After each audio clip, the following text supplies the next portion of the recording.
Well, good evening, all. Ira Epstein, and here we are on the last day of April, April 30th, 2024, Tuesday, and we're at 6:25 p.m. Central Time. Well, end of the month, some profit taking. End of the month, labor cost soared again.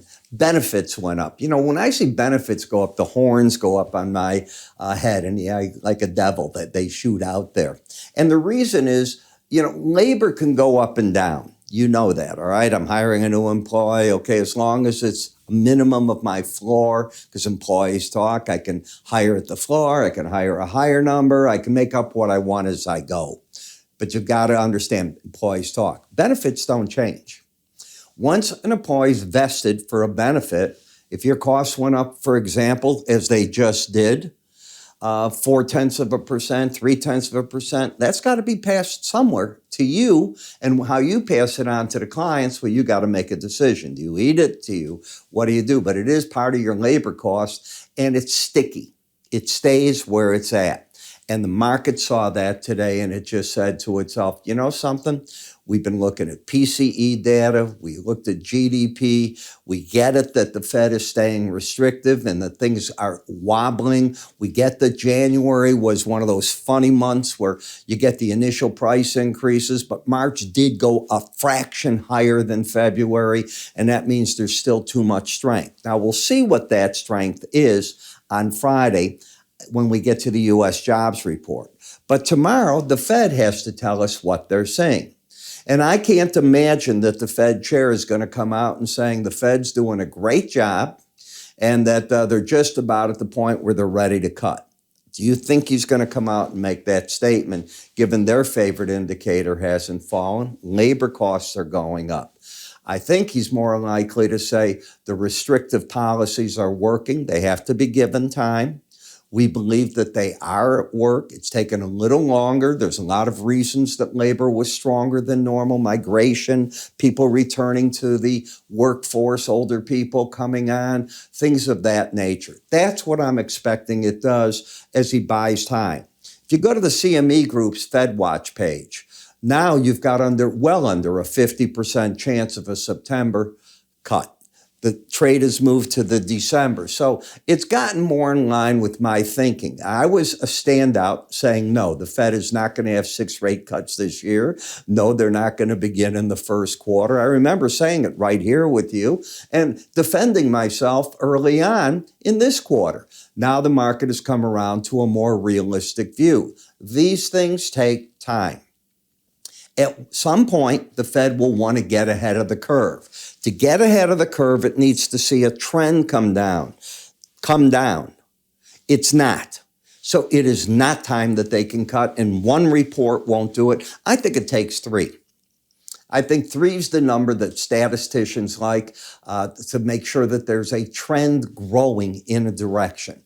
You know, if you just do it off of 2 and you get 1 up, you don't have anything. You had 1 down, 1 up, and you're back up. You got a problem. I'm just showing you what it is there. When we look at the S&P, I am probably the least surprised guy to see that the market's returned again to the 18-day average. This is where the market's going to make a decision.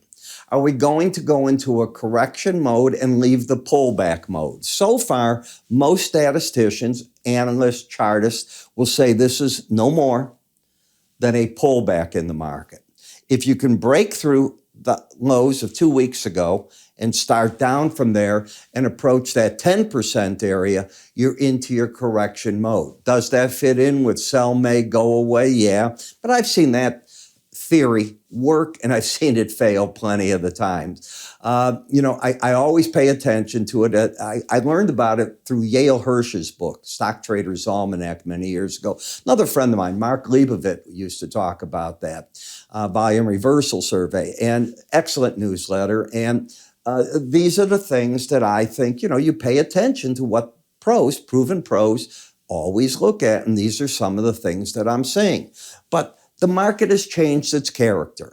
You're no longer in this. You are in, at the very least, in my opinion, a trading affair. You could be in a downtrend. You got to be careful.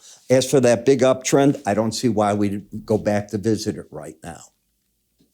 When we look at the S&P, you get that picture right here. You came down, you rallied, and suddenly we're in a bit of a corrective mode. And the bigger picture now is lower highs, lower lows. It's very easy to see on the swing line. I created this and it's in my new charting course and I explain it completely different. So if you ever go to that and you want to learn these signals, they're all there for you. And where am I looking for the support? If you remember when we came down here, I said first support, often a major moving average or a Bollinger Band. That's typical. So the 100-day average, again, notice how the market's fallen right to it and it's holding it. You may not agree with me, that's fine. But I know what I look at. I've done it 50 years and that's often the case. So where's the Bollinger Band? A bit lower. So it's either this number or this number that's going to try now to be the support of the market. Is there a reason to be long? None. The trend is down. To negate the downtrend, you have to get back up over 51, 54 and a quarter. If that happened just now, let me give you magic. And don't take out this low. You could end up with higher lows, higher highs over the 18-day average, bullish. But to do that, you're going to have to rally from right here 100 points in the S&P and close near the high. Could it happen? The lottery gets won by somebody. When you take a look at where the momentum is, you had been coming up. You're not oversold. You're not overbought. Tomorrow's going to be trading, as you know, off what the Fed does or doesn't do. When we get over to the NASDAQ, it's a very similar story now. Lower highs, lower lows, but not a similar story at the 100-day average. On the way up, the market went there. It fought between the 100, and I think you'd agree with that, and the 18. They got literally on top of each other. And now you might get a crossover. Crossover will be pretty bearish on this market where the 18 crosses over that market. Could we be going into a period of time where the market goes into more of a churn of melees between that sell may go away, comes alive in October, in case you want to know? Could we be getting that? Is the chart action saying don't be long? Oh, yeah. Is the chart action saying on rallies up here, the pros are going to sell it? In my opinion, absolutely. Their stop would be if you got back over 17,949. Bollinger Band target. Mini Dow, same thing. 100-day average, 18. Rallied back. And remember what I tell you, you often fight at that number, that line in the sand to determine what you're going to do. Next downside target, if it wants to reach it, 37,628. And yes, I think the pros will be looking at the red line, the 38,416, 18-day average is sell targets. In the micro mini Russell, same battle. 100-day average in the 18th. If you can't see it, I don't know how to make it any clearer. And the market's sort of drifting around, but it's been void of a trend and still is with a higher high, lower low. This market got hit very early on. It fell all the way back to the 200-day average. None of the others did. Again, the Johnny-come-latelys ran into this because at this point you were running in all the other markets. Remember when we had this huge run-up and traders all of a sudden all over CNBC? I do think you go into the low caps. I think that they're not all bad. A lot of them are very, very good. And there are some good companies, but as a whole, they're smaller companies and higher interest rates, which is where we're at. The 2-year today, over 5% again. I'm sorry, small companies feel that pain and they generally succumb to it with lower profits, period, if they make profits. In the 10-year note, all we've done is rally back to and get close to the 18-day average. We are in oversold territory. You kept it in the 5-year note, however. Let me get over here if I could now. I know we had done a bunch of these, so let me come back and see just where I'm at. Whoa, I know what I'm doing wrong. My fault, folks. Let me do this and I'll catch up again. I hit the buttons in the wrong direction. In the euro, We had talked the dollar. The euro fought its battle at the 18-day average. Here's the downtrend. I'm telling you, the hardest trade is the one that I did my special report on 3 weeks ago when I said I want you long the dollar, short the euro. I still like that a heck of a lot. I think the U.S. is on a hold longer, and I think Europe is going to be cutting rates sooner. And I think the disparity is going to do this with them. It's going to widen everything out like this. So I think this has still got downside and the dollar upside in it. In the British pound, again, key moving averages, plot them on your chart. Pay attention to them. A 200-day average is an important number. And you got up there yesterday and you got thrown back today, and you're sitting here with a higher high, lower low. Bit of a corrective move. In Bitcoin, you heard me say all the way through, understand how halving has worked. Am I a Bitcoin owner? No. Do I watch Bitcoin? Absolutely. I watch Ethereum. I watch all the cryptos because they're of interest to me.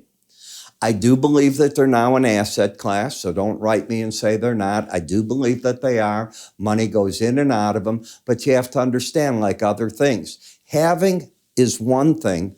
When the supply shortage shows up is another. And everything points to it takes about 4 months to 6 months, and then you see that. Now, the market knows that. Will act ahead of time, but it doesn't act 4 months ahead of time often. In the Brent, okay, so we're seeing a bit of a pullback in Brent versus WTI. The market's down. I don't get it completely. It doesn't appear to me, if Hamas refuses the deal, that anything changes in the Middle East. In fact, if anything, it probably gets worse. Hezbollah is getting much rougher with Israel. I've read report upon report about that. But yet the market's down. So it's got to mean one thing. The economies of the world are slowing down and the demand is slowing down. I noticed that a number of OPEC countries today were named as ones that have cut oil production, but the grand total was 100,000 barrels a day. At least they're cutting. That's about the best I can say. And you're coming down to the Bollinger Band for support. You're there in the WTI oil. You're getting oversold, but certainly no trends there.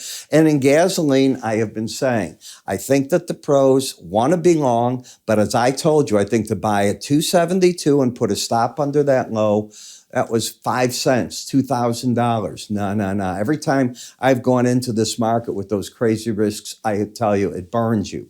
Wait for a setup that makes better sense here. Will we get the spring-summer driving rally? So far, it's sideways action. Don't rule it out and don't rule it in. It's just churning traders up here. I know I got churned buying in the market up here, and I gave back over here. Could have got out better, and I was pissed at myself, and I promised myself not to get caught in that again, and it kept me safe on this. I just don't see anything. And in that gas, which way out of this sideways action? Up or down? This is long time brewing. A big move in natural gas will eventually break out of here. This is exactly what you look for over time. Now, I know traders that will buy long-dated puts and calls trying to catch that one way or the other. Others that think it will stay in here write strangles where they take in the premium.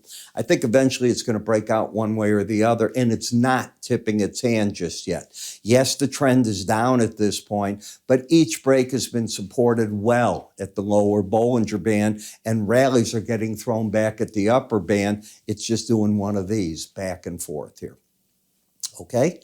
Very important. Now, you know the reports tomorrow. So tomorrow you get the mortgage bankers, you get the private sector jobs coming out at 7:15. S&P Global Group comes out with the manufacturing sector PMI at 8:45. The ISM comes out with their manufacturing sector index at 9 o'clock, construction spending at 9. And then the granddaddy of the day will be what the Fed monetary policy says, which I think most of us expect it to be on hold. But more important, what Fed Chair Powell offers in response to questions from the press. Let's hope that those are good and they're right to the point. Is the Fed even considering rate hikes again? Did it come up? I wrote in my report tonight, I stuck my neck out and said, I seriously doubt that he's going to say that the members discussed rate hikes. I would probably say he said no, they think that the restrictive policies are just taking longer, but they will work. We'll see how this comes out. And then slap in the face Friday for the jobs report. So you got all this data coming out. I'm going to discuss a lot of this in the morning in my morning futures video, and I invite you to join me. In the morning now at 6 a.m., I review with you the fundamentals that I've seen in Europe, Asia, back to the United States, what reports are coming out, and I give you the estimates in my mornings so you can see where they're at, what the trade is looking for, if anything happened. And then we look at a mixture of daily charts and throw in some weeklies. On the weekend, for our weekly trades, we look at weekly charts for the longer term. And yes, we trade off of those. And then, or at least I make recommendations off of them. And then I back them up with the daily charts. So how do you get this? All you need to do is go to iraepstein.com, research right on the website. Move your cursor up here to the word research. You can operate that way as well. I'm Ira. You have yourself a great day. I'll speak with you all first thing in the morning.